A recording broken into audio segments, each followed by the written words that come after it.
या राज्यामध्ये मंत्री मार खात आहेत आणि एवढी वाईट परिस्थिती आहे मंत्र्यांची, भारतीय जनता पक्षाचं नाव घ्यायला घाबरतायत.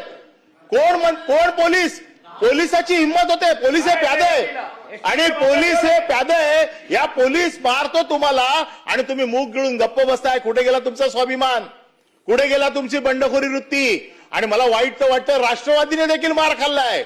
म्हणजे फक्त शिवसेनानेच मार खाल्ला नाही, राष्ट्रवादीने मार खाल्लाय.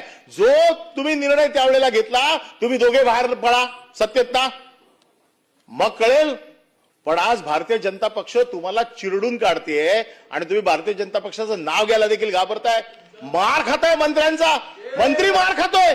आणि जर मंत्री मार खात असेल आणि या सभागृहामध्ये आपल्याकडे संरक्षण मागत असेल, हे सभागृह मंत्र्यांनी संरक्षण मागायचं आहे का सर्वसाधारण आमदारांनी मागायचं आहे? आमदार पायऱ्यांवरती सरकारच्या विरोधात, मुख्यमंत्र्यांच्या विरोधात 289 कडे 289 का बसतो?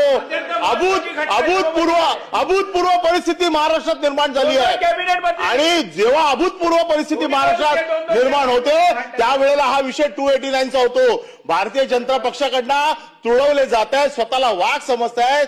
हे वाघ आता गेले कुठे?